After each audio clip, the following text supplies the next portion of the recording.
Hello everyone, welcome to my channel. तो मैं आज आपके लिए रिव्यू करने जा रही हूँ F4 की, यानी कि बॉयज ऑफ फ्लावर्स की। वो भी एक नहीं, दो नहीं, तीन नहीं, बल्कि 4 कंट्री की सीरीज की। और मैंने इन सभी कंट्री की सीरीज को देख ली है और यकीन मानो फ्रेंड्स, ये बहुत ही ज़्यादा इंटरेस्टिंग है। तो मैं आपको बता दूं कि आज हम रिव्यू करेंगे और कंपेयर करेंगे इन सभी कंट्री के F4 सीरीज की कि इन सबसे ज्यादा दिलचस्प कौन सा सीरीज है। तो पहले तो मैं आपको बता दूं कि ये कंट्री कौन कौन सी है जिसका F4 सीरीज हम आज रिव्यू करेंगे। तो फ्रेंड्स, ये कंट्री है साउथ कोरिया, चाइना, थाईलैंड और जापान। ये सभी सीरीज सेम स्टोरी पे आधारित है, यानी कि एक रिच पीपल स्कूल जहाँ सिर्फ रिच फैमिली के बच्चे ही पढ़ते हैं। और वो जो सबसे ज्यादा रिच बच्चे होते हैं वो 4 फ्रेंड्स होते हैं जिनके पेरेंट्स उस कंट्री में बहुत ही ज्यादा अमीर होते हैं। एक्चुअली ये स्कूल भी उन्हीं की देन होती है, इसलिए इन 4 फ्रेंड्स का एक ग्रुप होता है जिसे F4 कहा जाता है। और ये स्कूल में बहुत ही ज्यादा पॉपुलर भी होते हैं, या यूँ कहूँ कि सिर्फ इन 4 के ही स्कूल में चलती है। टीचर और प्रिंसिपल तो बस चौकीदारी करते हैं।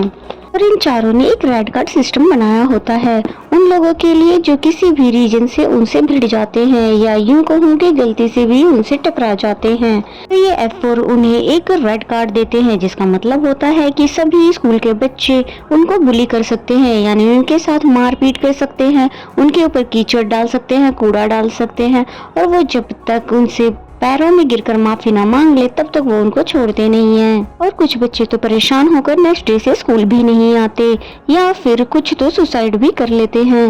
और उन F4 में एक सबसे ज्यादा अमीर ज्यादा होता है जो कि सभी को बहुत ही ज्यादा अट्रैक्टिव लगता है।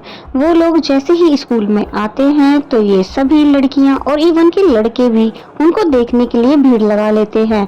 अब हर स्टोरी में विलन के साथ हीरो तो होता ही है, तो यहाँ का हीरो हमारी इस ड्रामा की मेन लीड हीरोइन होती है, जो कि F4 की अकड़ ठिकाने लगा देती है और उन्हें बिल्कुल ही चेंज कर देती है।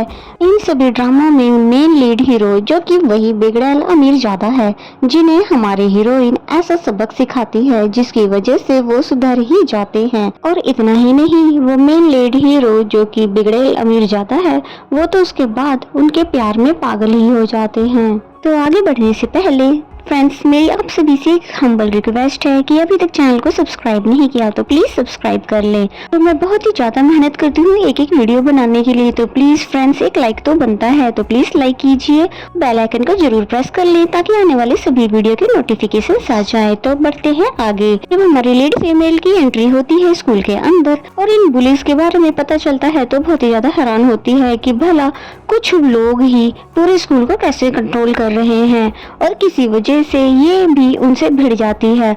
और जिसके बाद होना क्या था, यानी कि वो लोग भी इसे रेड कार्ड दे देते हैं।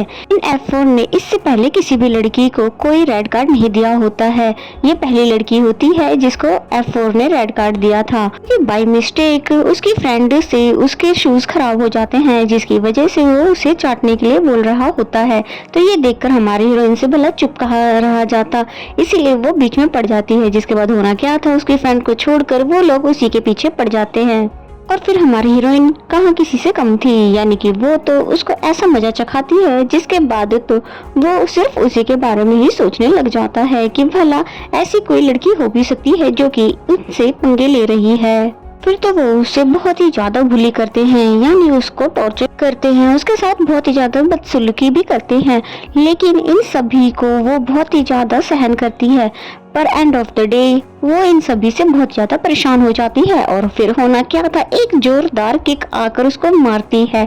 ऐसा एक सीरीज में नहीं बल्कि सारी सीरीज में होता है, और यही सबसे ज्यादा अमेजिंग पॉइंट होता है जहाँ पर हीरोइन एक जोरदार किक मारती है हीरो को। ये सीन देखने के बाद तो मुझे बहुत ही ज्यादा मजा आया था, इवन कि मैंने हर एक फ्लावर ऑफ द बॉयज में मैंने ये सीन नोट किया, जो कि मैंने रिवाइज कर करके देखा है। तो फिर चाहे वो थाईलैंड सीरीज की हो, कोरियन सीरीज की हो, चाइनीज सीरीज की हो या जापानीज सीरीज की हो, सभी में इक्वल ही मजा आता है जब हीरोइन हीरो को एक किक मारती है।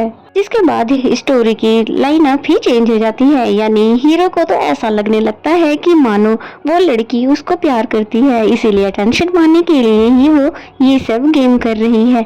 इसके बाद होना क्या था, बिगड़ेल हीरो यानी कि हमारी हीरोइन को किडनैप करवा लेता है और किडनैप करवा कर वो एक बहुत ही बड़े से सैलून में ले जाता है, उसका ट्रीटमेंट करवाता है अच्छे से और अच्छे से ड्रेस वगैरह दिलवाता है, यानी कि खूब रहीजों वाली, जो कि ऐसा रियल लाइफ में तो कभी भी नहीं होने वाला, यानी कि हम किसी से पंगा ले तो हमारे साथ तो हमारी खैर ही नहीं है।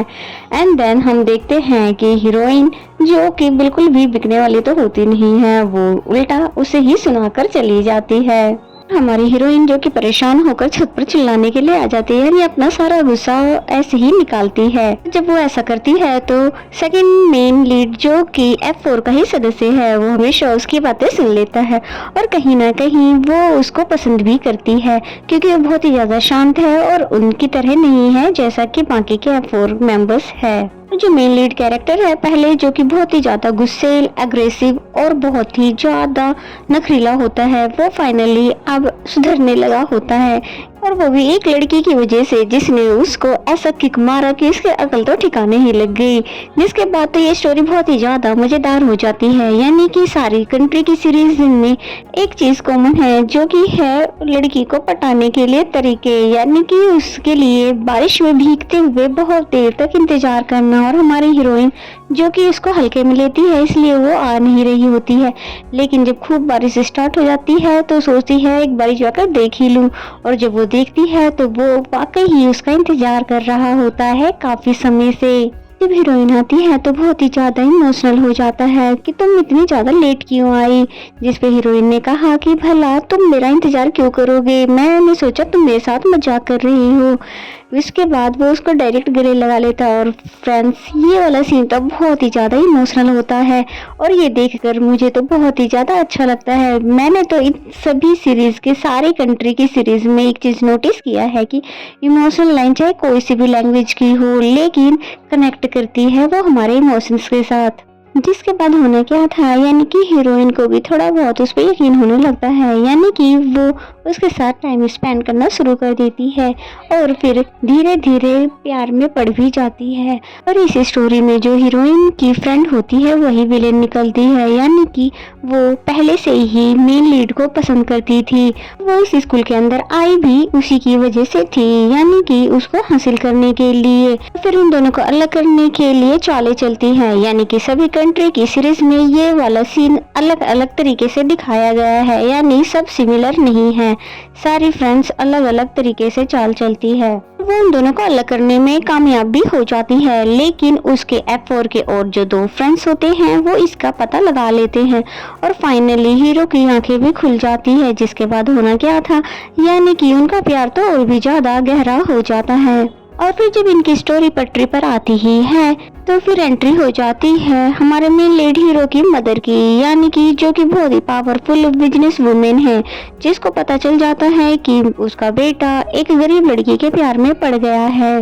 होना क्या था, यानी कि हमारे हिंदी सीरियल की तरह ही माँ बाकी सारे फ्रेंड जो कि F4 के ग्रुप के होते हैं वो सभी उस शहर में पहुंच जाते हैं। आप सभी ने भी ये सीरीज देखी है तो मुझे कमेंट करके जरूर बताएं कि आपको उसका क्रश ज्यादा पसंद है कि मेन लीड हीरो, क्योंकि सभी कंट्रियों में जो भी सेकंड लीड था वो बहुत ही ज्यादा शांत और अच्छा दिखाया गया है, कि बहुत ज्यादा हम्बल होता है और एनी टाइम उसको बचाता ही रहता है। रियल लाइफ में कोई ऐसा मिल जाए तो बात ही क्या है। तो चलो वापस से स्टोरी पर आते हैं, यानी कि वो उसे ढूंढ ही लेती है और जैसे तैसे करके वो उसको मना ही लेती है। और फिर होना क्या था, यानी कि कंपटीशन होती है उसकी मॉम और उसके बीच में, और हर स्टोरी की तरह एंड में विक्ट्री तो हीरो की ही होनी होती है, यानी कि हीरो जीत जाता है और हैप्पी एंडिंग होती है। और बात की जाए सभी F4 सीरीज की हीरोइन की तो सभी के एक्सप्रेशंस बहुत ही ज्यादा लाउड है, यानी पूरी सीरीज में वो चिल्लाती ही रहती है और हीरो भी कम नहीं है, यानी कि पूरी सीरीज में उसका भी काम सिर्फ चिल्लाने का है। शांत है तो अगर कोई है सेकंड लीड हीरो, जो कि बहुत ही ज्यादा हम्बल और शांत दिखाया गया है। और मुझे तो ये सीरीज बहुत ही ज्यादा अच्छी लगी। मैंने तो इन सभी कंट्री की सीरीज को लगभग 2-2 बार तो देखा ही होगा। और एक सीरीज है जो कि मुझे बहुत ही ज्यादा पसंद है इन सभी कंट्री की सीरीज में, जो कि है कोरिया की, यानी कि बहुत ही ज्यादा इंटरेस्टिंग, बहुत ही ज्यादा कॉमेडी और बहुत ही ज्यादा लविंग भी लगा। वैसे थाई सीरीज भी बहुत ही ज्यादा इंटरेस्टिंग था। आपको कौन सा सीरीज सबसे ज्यादा पसंद आया और इनमें से आपने कौन कौन सी सीरीज देखी है, मुझे कमेंट सेक्शन में जरूर बताएं। इन सभी कैरेक्टर में सबसे ज्यादा अच्छा कैरेक्टर कौन सा लगा। इन सभी कंट्री की सीरीज में आपने कौन कौन सी सीरीज देख रखी है वो भी बताइए। और उनके कौन कौन से कैरेक्टर है जो आपके दिल को छू गया है, यानी कि आपको वो कैरेक्टर बहुत ही ज्यादा पसंद आया। मेरा रिव्यू अगर आपको पसंद आया तो प्लीज वीडियो को लाइक करें और मेरे चैनल को सब्सक्राइब करें। तो अगर आपको किसी और भी एशियन ड्रामा या Chinese drama, Thai drama, Korean drama, Japanese drama, किसी भी ड्रामे का रिव्यू करवाना हो तो प्लीज कमेंट सेक्शन में जरूर लिखें। और इन सभी ड्रामा का बेस्ट सीन कौन सा आपको लगा ये भी कमेंट सेक्शन में जरूर बताएं। So please guys keep supporting me and subscribe the channel. तो मिलते हैं किसी और सीरीज या मूवीज की रिव्यूज के साथ, तब तक के लिए bye bye and take care.